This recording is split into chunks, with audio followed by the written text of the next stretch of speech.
19장, 요한복음 19장 합니다. 요한복음 19장 6절에서 42절까지, 요한복음 19장 6절에서 42절까지 예수님의 십자가의 고난과 죽음, 예수님의 십자가의 고난과 죽음. 뭐가 안 나타나요?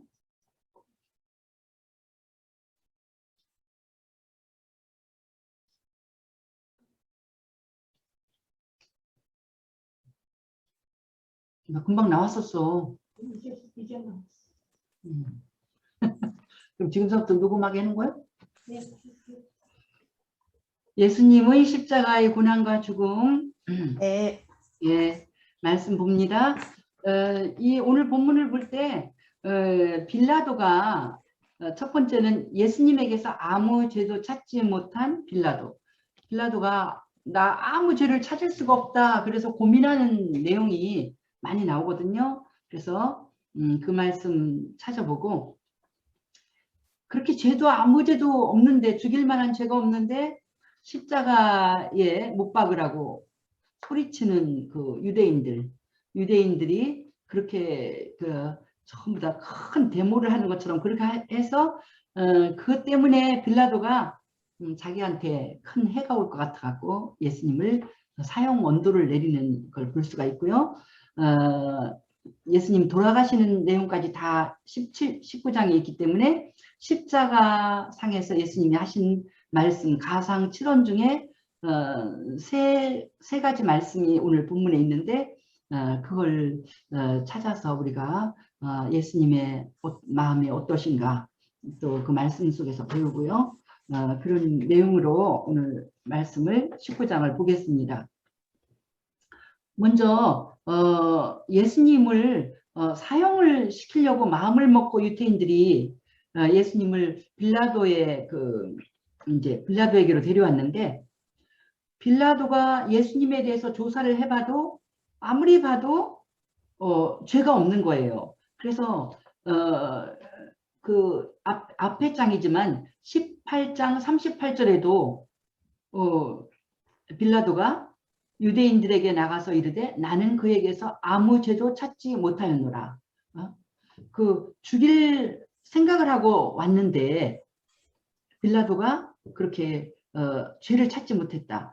우리 그 18장 31절을 보면은요, 빌라도가 니네 법대로 이 사람을 처분하지 왜 이 사람을 나에게 데려왔느냐. 그러니까 유대인들이 뭐라고 하냐면 우리에게는 사람을 죽이는 권한이 없나이다. 이 사람은 사형에 해당하는 죄를 지은 사람이기 때문에 사형 언도는 로마 총독만 할 수 있기 때문에 데려왔습니다. 죽일 작정을 하고 데려온 거죠. 그래서 빌라도가 조사를 해봤더니 뭐 우리 아까 읽은 것처럼 예수님이 나는 진리의 왕이다. 왕인데 진리를 위해서 이 땅에 왔다. 이런 말씀만 하시니까 그 진리를 말씀하시는 분이 무슨 죄를 져요? 그러니까 빌라도는 아무 죄도 찾지 못한다고 18장 38절에도 그렇게 빌라도가 말했죠. 그리고 19장에도 여러 번이 나옵니다. 19장 4절에 보면 빌라도가 다시 밖에 나가 말하되 보라 이 사람을 데리고 너희에게 나오나니 이는 내가 그에게서 아무 죄도 찾지 못한 것을 너희로 알게 하려 함이로라. 지금 빌라도가 채찍에 맞아서 정말 조롱당하고 그런 그 예수님의 불쌍한 그 모습을 백성들에게 보여주기 전에 한 말이에요. 내가 보니까 이 사람은 무슨 죄를 졌는지 찾을 수가 없다. 그리고 너희에게 이 사람 보여주니까 이렇게 찾을 수가 없어도 너희들이 하도 이 사람이 나쁘다고 말하니까 이렇게 많이 때려줬다. 이런 식으로 빌라도가 이제 지나가려고 했죠. 그리고 6절에도 보면은요. 6절에도 대제사장 아랫사람들 이런 사람들이 소리를 지르면서 십자가에 못 박으라고 할 때 빌라도가 그랬어요. 너희가 친히 데려다 십자가에 못 박으라. 나는 그에게서 죄를 찾지 못하였노라. 빌라도는 진짜 죄가 없는데 어떻게 못을 박아요. 그것도 그렇게 무서운 사형을 그래서 나는 못하니까 니네 맘대로 해라고. 이렇게 나는 못한다. 이렇게 이 빌라도가 말하고 있죠. 그리고 이제 12절에서도 빌라도가 또 계속해서 그들이 고집을 피울 때 12절에서도 그러죠. 이러함으로 빌라도가 예수를 놓으려고 힘썼으나 유대인들이 소리를 질렀다. 빌라도는 예수를 차마 죽일 수가 없어. 이 사람이 죄를 지은 거 없는데 어떻게 죽이나. 그래갖고 빌라도는 계속 될 수 있으면 거기에 안 엮이려고 애를 쓰는 모습을 보여주겠죠. 죽이지 않으려고.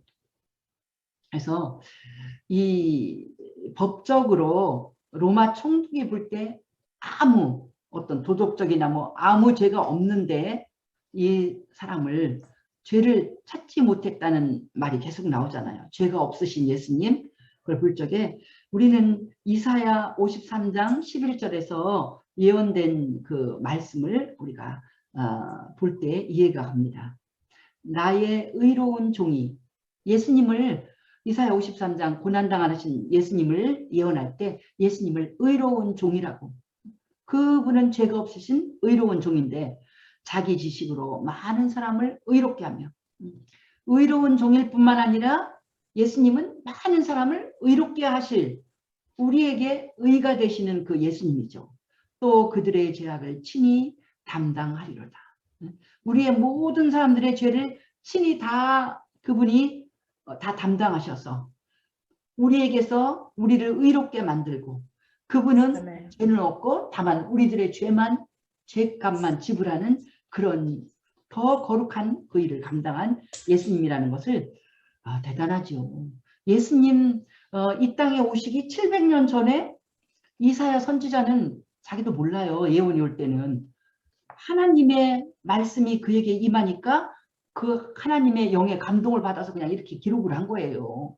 그러니까는 나중에 사람들이 읽을 때도 도대체 이분이 누굴까? 메시아인가? 여러 가지를 생각을 하면서 읽잖아요. 그러니까 정말 특히 이사야 53장은 귀절귀절 처음부터 끝까지 한마디도 못 내버리겠더라고요. 너무 어떻게 예수님을 이렇게 고난당하신 예수님을 잘 예언을 미리 그렇게 예언을 하셨을까 생각하면 너무나 신기하고 성경이 이런 책인지 모르다가 성경을 읽고 막 그 몇백 년 전에 예언이 예수님이 나중에 몇백 년 후에 있을지를 그대로 말하는 걸 읽을 때 정말 이 성경 말씀은 너무나 정확한 그 진리고 한마디도 땅에 떨어지는 것이 없구나 이런 걸 우리가 깨달으면서 정말 많은 것을 배우게 됩니다. 이렇게 빌라도가 예수님에게서 아무 죄도 찾지 못했지만 결국 빌라도는 역사의 큰 죄인이 됐죠. 사형을 언도하는. 그래서 우리가 전부 다 사도신경 할 때 빌라도가 빌라도에 의해서 예수님이 돌아가신 걸 다 그걸 말하고 있으니까 피할 길이 없는 그런 큰 죄를 졌는데 그렇게 된 그 사정을 우리가 보면은요. 십자가형을 외치는 유대인들 18장 31절에서 우리 방금 읽은 것처럼 우리에게는 사람을 죽이는 권한이 없나이다. 그러니까 완전히 죽일 목적으로 빌라도를 찾아온 거죠. 그 총독이 아니면 그러니까 이스라엘 사람 산헤드린 공회가 있어도 종교적인 이런 것을 여러 가지를 결정을 내리는데 재판을 하는데 그래도 사형 언도는 총독이 아니면 못 내게. 지금 이 나라가 식민지로 돼 있잖아요. 식민지로 돼 있으니까 사람을 죽이는 것까지는 그 산헤드린 공회에서는 할 수가 없는 거예요. 그래서 나중에 예수님 제자들도 막 순교당하고 이렇긴 하지만은 그때는 그 사람들이 이제 막 각오를 하고 그렇게 했겠지. 이 공회 법적으로 산헤드린 공회는 사람을 죽이게 못하고 막 폭동이 일어나서 이제 그렇게 할 때는 막 해놓고 사람들이 이제 어디로 도망가는지는 모르지만 그렇게 되지 않아서 예수님을 그렇게 아주 정식으로 죽이려고 이들이 마음먹은 걸 볼 수가 있죠. 그래서 여기 보면 19장 6절에서 대제사장들과 아랫사람들이 예수를 보고 소리질러 이르되 십자가에 못 박으소서. 그러니까 대제사장들이 이제 대제사장들과 아랫사람들이 제일 소리 지르는 그 사람들의 이제 주류를 이루는데, 대제사장은 왜 이렇게 예수님을 십자가에 못 박으라고 하는가? 첫째는 교만이겠죠. 자기는 하나님에 대해서 자기네가 다 알고 있다. 그래서 내가 다 알고 있는데 하나님의 율법은 제일 능통한 게 우리인데, 예수님은 하나님의 율법을 너희가 잘못 알고 있다고 가르치잖아요. 얼마나 그게 교만한 마음에 이제 안 입겠어요. 그러니까 이 시기심으로 예수를 죽였다고 빌라도가 이렇게 생각한다고 하는 말씀을 우리가 읽는데, 대제사장은 종교적으로 우리가 이렇게 높은 사람인데 백성들이 자기네 말은 안 듣고 막 예수님 따라가서 병 고치고 예수님의 말씀 듣고 은혜 받고 온 천지가 다 예수를 쫓아가거든요. 이거는 그 마음에, 교만한 마음에 용납할 수가 없어. 그리고 예수님의 신분을 봐도 그랬잖아요. 갈릴리에서 나사렛에서 무슨 선한 것이 나겠느냐. 그 자기네들은 다 수도 예루살렘에서 뭐 집안도 제사장 집안이나 그럴듯한 다 집안이고 교육도 받고, 사도 바울 같은 경우에도 교육을 그렇게 잘 받았다고 그랬잖아요. 근데 예수님은 무슨 교육받은 무슨 유명한 문화생도 아니야. 아무것도 없어. 배운 것도 없어.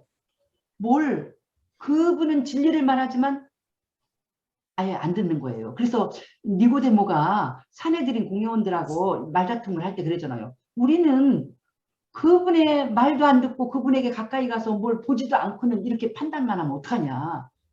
그 예수에 대한, 예수가 가르치는 그 말을 한번 들어봐라. 이렇게 얘기하다가 막 또 사람들이 우리 공회원 중에 누구 예수 믿는 사람이 있느냐고 막 이렇게 윽박질러서 자기를 못 나타내게 그렇게 하잖아요. 그러니까 그 사도 바울도 예수님이 그 몇 년 동안 공생애에서 일하실 때 옆에 가지도 않았잖아요. 얼마나 사도 바울의 그 마음이 바로 대제사장의 마음이야. 교만해서 볼 거 있겠어. 어디 그냥 어떤 떠돌이 같은 무식한 백성이나 따라다니는 사람이지, 뭐 병을 고치고 했다도 그 사람을 전혀 신뢰하지 않고, 병 고치는 것도 별로고 뭐 가르치는 맛도 아예 듣지도 않아. 그래서 사도 바울이 예수님 살아계실 때 한 번도 예수님을 마주친 적이 없잖아요. 얼마나 그런 교만이 이 대제사장들에게 있는 거죠. 아랫사람들은 뭐예요? 아랫사람 아무것도 모르죠. 아무것도 모르면서 무조건 자기 생각도 없이 대제사장이 뭐라고 말하면 그냥 무조건 쫓아가는 사람. 지금도 그런 사람들 많잖아요. 뭐가 진리인가 아닌가 생각하는 사람이 있고, 여러 가지 역사나 책을 읽으면서 또 양심을 예민하게 하면서 생각하면서 모든 사회나 정치나 모든 걸 판단하는 사람이 있고, 어떤 사람은 그냥 무조건 그냥 한 사람이 말하면 무조건 쫓아가고 무조건 옳다고 하고, 그게 바로 이 아랫사람들인 거예요. 예, 군중이 가면은 무조건 따라가. 그렇게 하는 사람들이 얼마나 많은 죄를 짓는가. 응? 하나님의 말씀을 제대로 알지도 못하고 진리도 알지 못하는 대제사장은 하나님의 아들을 죽이는 거잖아요. 지금 십자가에 못 박으라고 소리 지르는 게, 자기네들이 하는 일이 뭔지, 하나님의 큰 놀라운 은혜의 역사를 자기네들이 정면에서 무너뜨리는 그 일을 하는데도 전혀 모르고 있는 거죠. 이 사람들이 예수를 죽이려고 할 때 영적인 죄목, 이거는 이제 로마 총독에게는 안 통하죠. 그 죄목은 7절에 보니까 자신을 하나님의 아들이라고 했다는 거예요. 그게 로마 총독은 안 통해. 하나님의 아들이라고 말해서 무슨 도덕적으로나 무슨 사회적인 문제가 생길 건 없는 거잖아요. 이건 죄 짓는 어떤 행위는 아니니까. 로마 총독이 안 들으니까 이 교묘한 사람들은 한 가지를 더 생각해냈어요. 이거는 총독이 이 말을 안 들어주면 총독이 엄청 위험해질 수가 있는 죄명을 생각해냈습니다. 스스로 왕이라고 하는 로마 제국의 반역자라는 거예요. 예수님이 12절에 19장 12절에서 그렇게 말하죠. 이러함으로 빌라도가 예수를 놓으려고 힘썼으나 유대인들이 소리질러 이르되 이 사람을 놓으면 가이사리 충신이 아니니이다. 무릇 자기를 왕이라 하는 자는 가이사를 반역하는 것입니다. 이 사람을 놓으면 가이사의 충신이 아니라는 거예요. 지금 로마 총독인데 로마 황제의 충신이 아니면 로마 황제에게 잘못하는 거라는 거잖아요. 네? 가이사를 자기를 왕이라고, 이 사람들 엄청 아부하는 거 보세요. 15절 끝에 그랬어요. 막 예수를 십자가에 못 박으라고 하면서 가이사 외에는 우리에게 왕이 없나이다. 자기네들이 예수를 죽이는 요 말에는 꼼짝없이 넘어가겠지 하는 게 바로 이거예요. 가이사, 로마 황제 가이사 외에는 우리에게 왕이 없는데 이 예수라고 하는 사람이 왕이라고 했습니다. 예수님이 분명히 왕이라고 했잖아요. 왕인데 이는 이 세상에 속한 나라의 왕이 아니고 진리의 왕이라고 말했어요. 아멘. 그리고 그거를 가지고 이제 꼬투리를 잡고 하여튼 이 사람은 자기가 앞에 건 빼고 문맥에서 앞에 건 빼고 뒤에 왕이라고 하는 말. 그러니까 가이사 외에는 왕이 없는데 이 사람은 백성들 앞에 자기가 왕이라고 말합니다. 예수님이 왕이라고 언제 그렇게 말을 많이 한 걸 잘 모르는데 이렇게 말을 꾸며내 갖고 이렇게 하니까, 이렇게 하면서 소리를 많은 사람들이 대제사장들, 아랫사람들, 자기 집에 뭐 하인들도 많으니까 다 불러갖고 소리를 치니까 그때 이 로마 총독이 안 들을 수가 없었다는 거예요. 가이사 외에는 우리에게 왕이 없나이다. 15절 끝에 말하니까 16절 이에 예수를 십자가에 못 박도록 그들에게 넘겨주니라. 십자가형 온도한 거. 그 이유가 어쩔 수가 없는 거잖아요. 가이사 외에 우리에게 왕이 없습니다. 우리는 가이사의 신하입니다. 뭐 이렇게 아부를 하니까 자기가 명색이 로마 총독인데 가이사를 이렇게 왕으로 철두철미 모시겠다고 하고 가이사 외에 지가 왕이라고 하는 사람을 우리는 죽여야 되겠다고 하는데 로마 총독이 협조를 안 했다가는 이 사람들이 금방 고발할 거 아니에요. 로마 정부에다가. 이 총독 빌라도가 반역자가 나타났는데, 왕이라고 하는 반역자가 나타났는데 우리가 처형하라니까 처형을 안 합니다. 이렇게 나오면 총독이 자기 자리를 잃을 거 아니에요. 그래서 빌라도는 어쩔 수 없이 예수님을 사형을 언도하게 됐다는 거죠.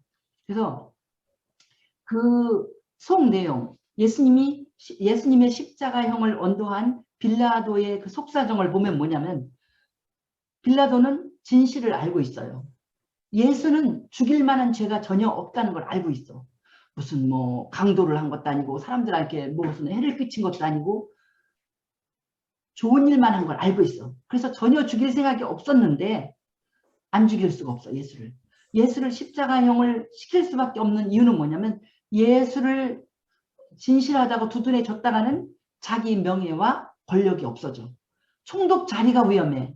그 남자들에게 있어서 자기 직장은 얼마나 중요해요. 총독의 자리는 이게 국가적으로 높은 지위인데 그 자기의 권력을 행사하는 이 이스라엘의 이 총독의 자리가 위험하고, 또 그 높은 자리에 있으니까 명예가 있는데 그것도 위험하고, 명예와 돈과 세상에서의 안락한 삶과 그 모든 게 다 예수를 옹호해 주다가는, 자기 진실을 지키다가는 자기의 그 모든 걸, 세상적인 모든 것을 잃을 뻔한 거예요.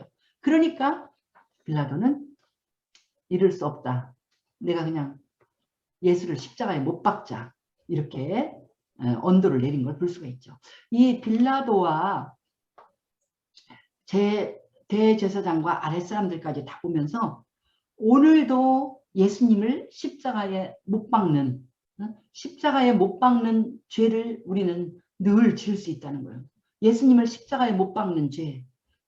예수님, 그렇게 나를 위해서 고난당하신 예수님을 또 십자가에 못 박고 고난당하게 하는 그 죄는 진리대로 살지 않고, 진리의 왕이신 예수님이 우리에게 진리를 가르쳐 주셨는데 진리대로 살지 않고 우리가 돈을 더 중히 여기고 쾌락에 넘어가고 명예에 넘어가고, 우리가 그거를 먼저 택하면서 진리를 외면하고 가면은 그게 오늘도 우리 예수님을 십자가에 못 박는 빌라도와 마찬가지인 삶인 것을 알 수가 있습니다. 그래서 우리가 빌라도만 나쁜 사람이 아니라 우리도 날마다 정신 차리지 않으면 예수님을 이렇게 가슴 아프게 고난당하게 그 길로 몰아넣는 죄를 늘 짓는 우리가 될 수밖에 없다는 거.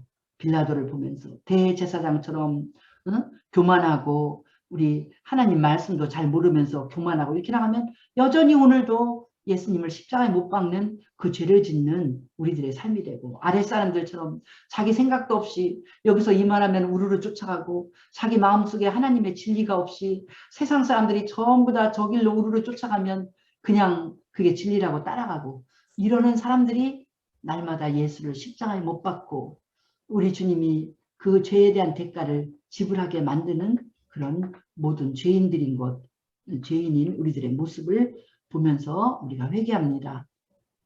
이제 세 번째, 십자가상에서 하신 말씀을 보면은요, 세 가지 말씀이 나오거든요. 26, 27절에 예수님이 어머니에게 하신 말씀이 나옵니다. 26절에 예수께서 자기의 어머니와 사랑하시는 제자가 곁에 서 있는 것을 보시고 자기 어머니께 말씀하시되 여자여 보소서 아들이니이다. 그래서 예수님이 십자가에서 피를 흘리며 고통당하며 돌아가시고 있는데 그 옆자리를 떠나지 않고 지키고 있는 사람들이 나오는 거죠. 그 앞에 보면은 어머니와 이모와 글로바의 아내 마리아, 막달라 마리아, 그 예수님을 사랑하는 이 막달라 마리아는 부활한 예수님을 제일 먼저 만난 또 그 여인이잖아요. 그렇게 예수님을 사랑하는 사람들이 자기가 어떠한 해를 당하든지 말든지 상관없이 예수님 십자가 돌아가시는데 끝까지 이제 따라간 사람들이에요, 이 사람들이. 근데 그때 이 요한도, 사도 요한도 따라간 걸 볼 수가 있죠. 자기의 어머니와 사랑하시는 제자, 요한복음에 사랑하시는 제자는 요한이라고 그랬잖아요. 응? 요한이 그 곁에 서 있었다는 거예요. 근데 그걸 보다가 그 극심한 죽음의 고통 가운데서도 어머니에게 한 말씀을 하시는 거예요. 어머니에게, 어머니의 그 고통, 마리아에게 예수님 애기였을 때 그랬잖아요. 칼로 가슴을 찌르는 듯한 고통을 네가 당할 거라고 하는데 그 고통이 바로 지금이잖아요. 자식이, 사랑하는 아들이 십자가형을 당하는 그 죽어가는 모습을 보는 엄마의 마음은 진짜 칼로 찌르는 것처럼 고통이 심하겠죠. 그 어머니를 보고 예수님은 그 고통 가운데서 한마디 말씀을 해줄 수밖에 없었어요. 그 말씀이 여자여 보소서 아들입니다. 또 제자에게는 보라 내 어머니라.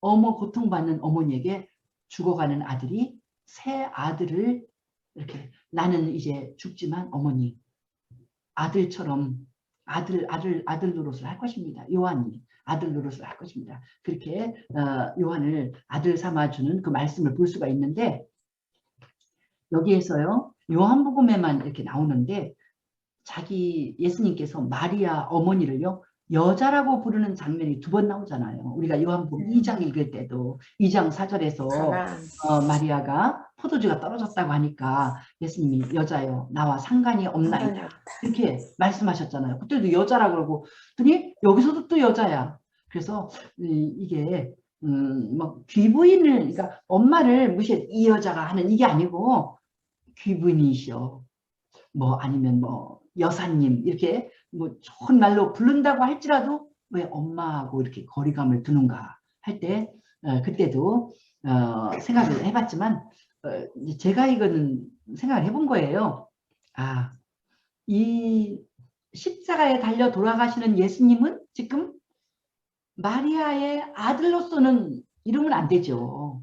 마리아의 아들로서의 예수는 절대로 십자가에 돌아가시면 안 돼. 엄마 앞에서 자식이 죽는다는 게 이게 얼마나 불효예요. 엄마를 마음 아프게 하는 거야. 근데 예수님은 지금 하나님의 아들로서 하나님 아버지 앞에 순종하느라고 예수님은 지금 십자가의 그 길을 자원해서 가고 계신 거잖아요. 아멘. 그런 상황에서 엄마를 바라보는 거예요. 그래서 이 뭐라고 그럴까 이거를 하나님의 거룩한 사명 앞에서 분별하는 거, 존경하고 사랑하지만 어머니로서 존경하고 사랑하지만 우리가 그 하나님 앞에서 영적인 사명을 잘 감당하려고 할 때는요 이 분별을 이렇게 뭐랄까 그 막 정에 그냥 막 다 얽매여 갖고는 그걸 못한다는 거예요. 그래서 우리 그런 거 있잖아요. 엘리 제사장이 자식들이 잘못하는데도 응? 막 그걸 심하게 그 아이를 버릇을 고친 게 아니라 아버지가 얼버무리고 지나가니까 이 아이들이 계속해서 버릇 없이 하나님의 제사를 함부로 여기고 그러다가 이 아이들이 어떻게 됐어요? 이 아이들이 결국은 다 온 집안이 망하게 됐잖아요. 그냥 이런 그 하나님 앞에서 사랑이 크지만 어머니에 대한 그 애정 보니까 이 집안 형편이 아버지는 더 일찍 돌아가신 것 같으니까 얼마나 예수님이 맏아들로서 그 의무가 할 일이 얼마나 많아요. 그럼에도 불구하고 하나님 앞에서 자기가 이 길을 가는 거예요. 하나님 앞에 순종하기 위해서 십자가를 지신 그 아들이 어머니에게 할 수 있는 최대의 효도를 하는 것. 그것이 바로 여자여라는 이런 명칭이 나오지 않았을까. 요한복음 2장과 마찬가지 2장에서도 포도주가 없어. 그럴 때 예수님이 여자라고 하는 거는 포도주가 다 떨어졌는데 막 물동이 몇 개의 그 포도주를 이제 만들 거잖아요. 그거는 당신의 아들로서 할 수 있는 일이 아닙니다. 그것은 하나님의 아들의 영광이 나타나서 우리 하나님이 함께 역사하실 때 할 수 있는 일입니다. 하니까 그 일에 이 분별을 경계를 분명히 하느라고 여자여 나와 무슨 상관이 있나이까. 그런 그 영적인 일에는 어머니와 아들과의 관계로 할 수 있는 일이 아닙니다 하는 이런 경계를 해주시는 걸 볼 수가 있어요. 이걸 보면서도 우리도 마찬가지예요. 우리가 정말 피는 물보다 진하다 그래서 우리에게도 자녀가 있고 우리에게도 또 이런 그 부모가 있고 이런 모든 관계가 있지만 많은 사람들이 하나님의 거룩한 사명을 감당할 때 그런 모든 그 관계를 넘어서서 어떤 사람은 선교사로 떠나기도 하고 막 온 가족이 너는 외딸인데 가지 마라. 사람의 그 사랑은 그러거든요. 우리 그 미국에 우리 가깝게 지내던 우리 사모님도요. 아들이 하나 있어요. 아들이 믿음이 엄청 좋아. 근데 막 애가 이제 의대를 다니는데 애가 사랑이 많고 믿음이 좋으니까요. 꼭 저 봉사활동을 가는데도요. 여름에 막 아프리카로 가. 그러면은 그 목사 사모인 엄마가 어떻게 하겠어요? 얘야 가도 왜 하필이면 봉사도 아프리카로 가냐. 거기 가지 말고 딴 데 조금 안전한 데 가라. 거기 가다 또 모기에 잘못 물릴까.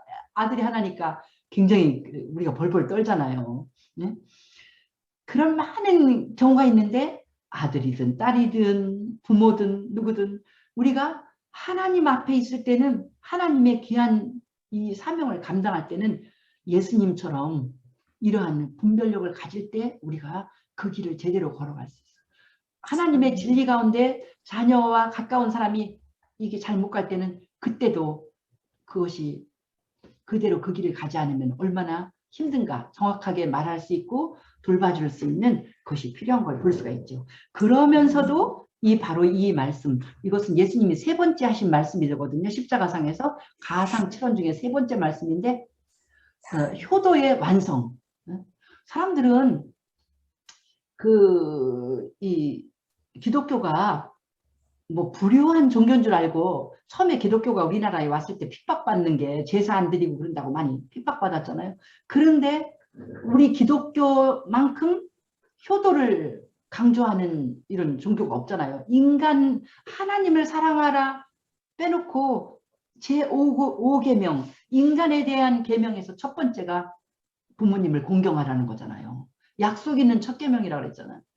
내가 땅에서 잘 되고 모든 게 형통하는 그런 복, 장수하고 하는 그 복을 주신다고 약속을 한 걸 볼 때 정말 얼마나 우리 하나님이 이웃사랑에서 첫 번째를 부모 사랑, 그 효도하는 그 마음, 하나님의 사랑의 대행자로서 사랑으로 키워준 부모한테 우리가 얼마나 효도해야 되는가 이걸 가르치는 걸 볼 수가 있죠. 예수님은 이 두 가지를 다 하신 거예요. 하나님께 전적인 순종, 죽기까지 순종하시고 어머니에게 그 죽음의 고통에서도 어머니를 위로해 줄 오래오래 살을 그 요한을, 사도 요한을 아들 삼아 주셔서 사도 요한이 사도들 중에서 순교도 안 당하고 제일 오래 살면서 어머님을 끝까지 모셨을 겁니다. 그래서 그런 그 놀라운 은혜, 나중에 마리아도 성령 받고 마가다락방에 있었을 거니까 성령 받고 그렇게 기독교 예수님을 믿는 많은 무리들이 생겨나고 있을 때 마리아가 얼마나 기쁨으로 그 모든 자신의 사명을 기뻐하면서 지냈겠어요. 그런 어머니의 기쁨을 주는 그 예수님의 말씀. 그래서 가상칠언을 보면은요, 예수님은 십자가에 못 박히는 그 엄청난 순간에서부터 세 번째 말씀하실 때까지 자기를 위한 기도가 없어요. 자기를 위한 기도가 없이 처음에는 못 박는 사람들 모르고 그러니까 용서해 달라고 기도하시다가 보다마는 또 십자가 강도가 나도 당신의 나라 가게 해달라니까 오늘 내가 나와 함께 낙원에 이를 거라고 예수님이 말씀하신 그 힘든 순간에 예수님은 오로지 사랑하는 사람들을 복주는 말씀만 하시는 거예요. 얼마나 놀라운 예수님의 사랑을 우리가 볼 수가 있습니다. 그러다가 이제 예수님께서 이제 하나님이 등 돌리는 걸 보면서 엘리 엘리 라마 사박다니 이렇게 하셨죠. 그러다가 이제 예수님이 이렇게 다섯 번째 말씀을 하시는 게 내가 목마르다야. 내가 목마르다. 내가 목마르다 할 때는 예수님이 온몸에 피를 다 쏟으시고 기진맥진하시고 너무너무 힘들어서 예수님이 이제 육체의 고통이 극에 달한 걸 이렇게 표현한 거예요. 목마르다 이게 막 너무 목마라서 죽을 것 같아. 막 이게 목말라서 숨을 못 쉴 것 같으니까 예수님이 소리치시는 거예요. 목마르다고. 그걸 보면서 우리는 얼마나 이 고통당하시는 예수님이 나에게 어떤 은혜를 베푸셨는가 우리는 생각하지 않을 수가 없어요. 왜 예수님이 저렇게 목마르셔야 되는가? 영이신 예수님이 왜 인간의 몸을 입고 저렇게 목마른 고통을 당하셔야 되는가? 십자가상에서. 그때 우리는 먼저 우리의 영혼의 목마름을 해결해 주시기 위해서 그 누가복음 16장 24절 그 예수님이 직접 하신 천국과 지옥에 대한 말씀이잖아요. 그 나사로 이제 헌대를 앓던 사람은 저기 천국의 아브라함의 품에 들어갔는데 부자는 그렇게 완전히 지옥에 떨어졌잖아요. 지옥에 떨어져서 부자가 보니까 그렇게 자기 집에서 거지 노릇을 하던 그 사람이 아브라함의 품 안에 있으니까 너무 자기가 고통스러워서 요청을 하는 거예요. 손가락 끝에 물을 찌고 내 혀를 서늘하게 하소서. 내가 이 불꽃 가운데서 괴로워하나이다. 이거 뭐냐, 예수님이 우리가 우리 죄를 해결 못하고 지옥에 떨어질 때 이런 영원한 고통을 당한다는 걸 예수님이 말씀해 주시는 거예요. 손가락 끝에 물을 찍어서 혈에도 한번 물 한 방울만 떨어져서 시원한 서늘한 맛을 봤으면 이게 지옥의 불꽃 가운데 괴로움이라는 거예요. 영원히 그냥 하루 이틀 하는 거 영원히 막 목마르고 그 속에서 애타는 이거가요. 사람들이 지옥은 뜨거울 것이다 이걸 다 생각하는지 일본 사람들은요 무덤에 갈 때마다 이 찬물을 가져가서 무덤에다 뿌린대요. 이게 뜨거울 거니까 시원한 맛을 보라고 그렇게 그 사람들이 한다고 그러더라고요. 그래서 이게 우리는 막 쇠젓가락을 쓰는데 그 사람들은 쇠젓가락은 뭐 이렇게 죽은 사람한테 뭐 올릴 때나 쓴다나? 그 아마 불하고 연결되어 있는 것 같아. 그런 거를. 근데 예수님이 말씀하실 때 영원한 타는 듯한 목마름이 바로 우리 거거든요. 근데 우리의 그것을 예수님이 해결해 주시기 위해서 이렇게 목마르다 하면서 예수님이 소리쳐 갖고 견딜 수 없는 목마름을 말씀하시는데 또 뭐냐면 나중에 영원한 목마름을 해결해 줄 뿐만 아니라 예수님이 또 말씀하셨잖아요. 이 땅을 살면서 예수님이 생수라고 그랬잖아요. 나를 믿는 자는 영생하도록 솟아나는 생수가 바로 예수님이라고 하고 또 성령을 받는 것이 성령을 막 그 배에서 생수의 강이 넘치리라 한 게 성령을 말씀한 거라고 그랬잖아요. 그러니까 우리가 성령을 받아도 막 시원하게 그냥 막 강물이 흐르는 것 같은 생수를 체험하고 내 속에서부터 솟아나는 샘물과 같은 생수를 얼마나 시원하고 얼마나 만족한 삶이에요. 그게 예수를 믿을 때 우리에게 즉각 오는 이 땅에서 누릴 그 만족하고 시원하고 행복한 그 인생을 우리에게 주시기 위해서 우리 주님은 그렇게 목마르다 소리치는 그 주님을 바라볼 때 얼마나 감사한지. 아멘. 예수 믿기 때문에 내가 만족하고 예수 믿기 때문에 내가 기쁘고 예수 믿기 때문에 내가 어떤 것에도 두렵지 않는 이 모든 나의 이 솟아나는 생수와 같은 이 삶은 우리 주님이 그렇게 목마름을 당하고 고통 당하셨기 때문에 우리에게 온 것을 생각하면서 주님께 감사 찬양을 돌립니다. 아멘. 그래서 이제 이 하신 말씀이 다 이루었다는 말씀이 30절에 그렇게 나오죠. 예수께서 신포도주를 받으신 후에 너무 목이 타서 처음에는 예수님이 그런 걸 안 마셨는데 이제는 막 그 육체가 견딜 수 없어서 신포도주 마시고 이제는 운명을 하시게 되는 거예요. 그때 다 이루었다. 아마 이게 6번째 말씀일 거예요. 마지막은 내 영혼을 아버지께 의탁하나이다 이렇게 하셨으니까 그래서 거의 돌아가시는 지경에 예수님이 이렇게 말씀하셨는데 다 이루었다. 뭘 다 이루었겠어요? 요한복음 17장에 예수님 기도하실 때 그랬죠. 아버지께서 내게 하라고 주신 일을 내가 이루어 아버지를 이 세상에서 영화롭게 하였사오니. 아버지께서 내게 하라고 주신 일, 그건 뭐예요? 세상에 내려가서 하나님 나라 가르치고 십자가 죽음으로 하나님 나라에 사람들이 다 올 수 있는 길을 열어라. 그 일을 예수님이 이뤘다고 내가 하기로 결심했습니다. 이걸 기도할 때 예수님이 그러면서 내가 아버지를 영화롭게 했다고 기도했잖아요. 거기서 볼 수 있고 또 다 이루었다. 그거 히브리서 10장 5절에서 7절에도 예수님이 하신 일이 나옵니다. 이건 정말로 감동스러운데요. 예수님이 이제 하신 일을 히브리서에서는 어떻게 표현했냐면 하나님이 제사와 예물을 원하지 아니하시고 오직 나를 위하여 이거 시편에 있는 말씀이에요. 시편에 40편에 있는 말씀인데 히브리서 10장 5절에서 7절까지 이제 그걸 인용을 한 거예요. 바로 이것이 예수님에 대한 예언이라는 거죠. 하나님이 제사와 예물을 원하지 아니하시고 얼마나 놀라워요. 예수님이 오신 이유는 하나님이 제사와 예물에 만족하지 않는 거야. 이제 더 이상 양을 가지고 제사, 소를 가지고 제사 그거 일시적인 거 나는 원하지 않는다. 원하지 않고 하나님이 원하신 건 뭐냐면 오직 나를 위하여 한 몸을 예비하셨도다. 인간의 한 몸을 세상에 보내기를 원하신 거예요. 하나님이 사람이 되어 세상에 가야만 해결되는 이 일을 하나님이 마지막 그 해결책으로 영원한 해결책으로 하나님이 그것을 계획하신 거예요. 나를 위하여 한 몸을 예비하셨도다. 그다음에 보세요. 이 기록이 예수님 오시기 1000년 전에 다윗의 시편에 있다니까요.